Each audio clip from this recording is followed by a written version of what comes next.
Walk through the rain, fought through the darkness, embraced all the pain, but I'm still standing stronger than before. With every battle, I'm ready for more. I am the strongest, nothing can break me. I face the storm, now the sun's shining on me. No fear, no doubt, I'll rise above it all. I am the strongest, I will never fall.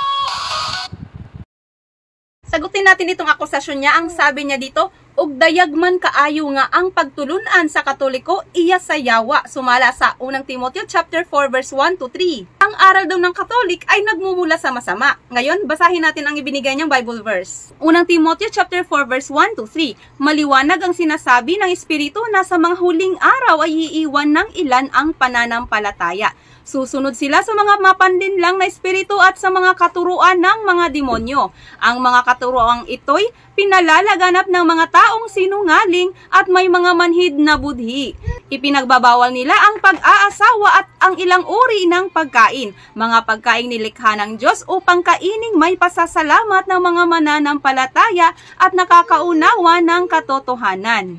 Ang gusto nilang palabasin na ang Katoliko daw ay aral ng demonyo dahil una, ipinagbabawal ang pag-aasawa, pangalawa, ipinagbabawal ang ilang uri ng pagkain. Pero hindi ipinagbabawal ng simbahang Katoliko ang pag-aasawa. Kung nagtataka kayo kung bakit ang mga pari ng simbahan ay walang asawa, ito ay tinatawag na celibacy. Ang celibacy ay kusang loob na pananatiling hindi pag-aasawa at hindi pakikipagtalik bilang alay ng kanyang buong sarili sa Diyos at sa kanyang paglilingkod. Malinaw, kusang loob. Ito ay isang disiplina ng simbahan lalo na sa mga pari, mga madre at relihiyoso upang maging buo ang kanilang paglilingkod sa Diyos at paglilingkod sa sambayanan. Hindi ito sa pilitan sa lahat ng Kristiyano kundi isang bokasyon o tawag ng Diyos. 1 Korinto chapter 7 verse 32. Ang pinagkakaabalahan ng lalaking walang asawa ay ang mga gawaing ukol sa Panginoon kung paano niya mabibigyan ng kaluguran ang Panginoon. Matthew chapter 19 verse 12, sapagkat may iba't ibang dahilan kung bakit may mga lalaking hindi makapag-asawa. Ang ilan ay isinilang na may ganitong kapansanan, ang iba na may dahil sa kagagawan ng ibang tao. Mayroon namang hindi nag-aasawa alang-alang sa kaharian ng langit. Hayaang tanggapin ang aral na ito nang may kakayahang tumanggap nito.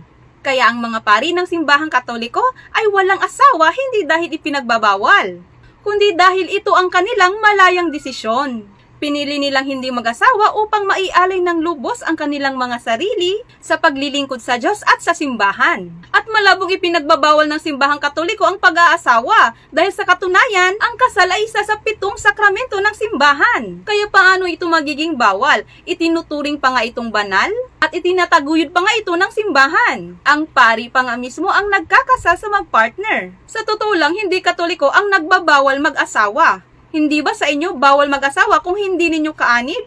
Kaya huwag ninyong ipahid sa Katoliko ang mga gawain na kayo mismo ang gumagawa.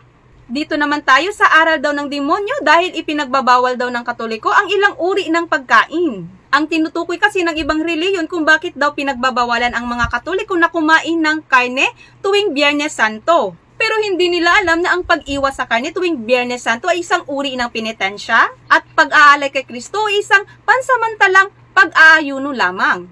Kasi di ba ang karne ay pagkain ng kasiyahan at kasaganahan. Kaya tuwing may selebrasyon tayo o may kasiyahan, di ba nagpapakain tayo, minsan nagpapalitsyon.